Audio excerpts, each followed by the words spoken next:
ফকীৰক নৈচাত মুখ্যমন্ত্ৰীৰ মুখত শংকৰ মাধৱ অচিনাকি লোকক সকিয়নি এই অচিনাকি লোকসকলক আমি শান্তিত সমভূমিত থাকিবলৈ নিদিও চিনাকি লোকক সতৰ্কবাণী অচিনাকি লোকসকলক জাতিৰ বৰঘৰত সোমাবলৈ অনুমতি নিদিব অসমৰ জাতীয় জীৱনৰ লগত আজান ফকীৰৰ কোনো গুৰুত্ব নাই ৰাজহুৱাভাৱে এই ইংগিত দিলে মুখ্যমন্ত্ৰী ডক্টৰ হিমন্ত বিশ্ব শৰ্মাই সোমবাৰে বটদ্ৰৱা প্ৰকল্প মুকলি অনুষ্ঠানত দেশৰ গৃহমন্ত্ৰী অমিত শ্বাহৰ সন্মুখত এই কথা স্পষ্ট কৰি দিলে মুখ্যমন্ত্ৰী ডক্টৰ হিমন্ত বিশ্ব শৰ্মাই আমি সকলোৱে বুজি পাব লাগিব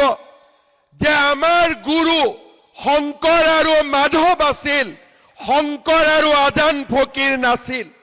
ইয়াৰ বিপৰীতে হাজাৰ হাজাৰ লোকৰ সন্মুখত অসমীয়া জাতিৰ দুই গুৰু শংকৰদেৱ আৰু মাধৱদেৱৰ লগত আজান ফকীৰক সাঙুৰি নলবলৈও মুখ্যমন্ত্ৰীগৰাকীৰ ৰাজ্যৰ জনতাক আহ্বান তেওঁলোকক সোঁৱৰাই দিব খোজো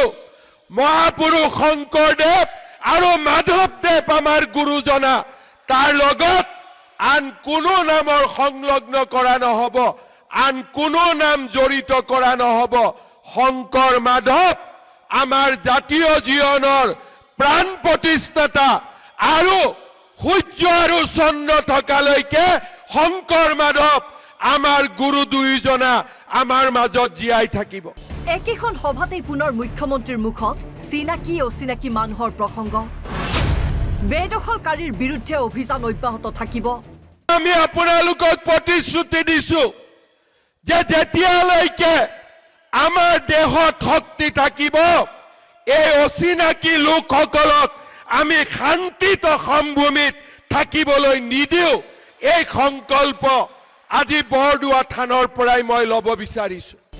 অচিনাকি মানুহক সকিয়াই দিয়াৰ সমান্তৰালভাৱে এইসকল লোকক আদৰি নলবলৈও খিলঞ্জীয়া জনতাক আহ্বান জনালে মুখ্যমন্ত্ৰী ডক্টৰ হিমন্ত বিশ্ব শৰ্মাই শ্ৰদ্ধাৰ ৰাইজ আমি জাতিক নিৰ্মাণ কৰিব লাগিব আমাৰ জাতি মহাশক্তিত পৰিণত হ'ব লাগিব আৰু সেই কাৰণে আজিৰ সভাত উপস্থিত সকলো ৰাইজৰ জৰিয়তে মই অসমবাসী ৰাইজক অনুৰোধ জনাম অচিনাকি লোকক মাটি বিক্ৰী নকৰিব অচিনাকি লোকক চাকৰি নিদিব আৰু অচিনাকি লোকসকলক জাতিৰ বৰঘৰত সোমাবলৈ অনুমতি নিদিব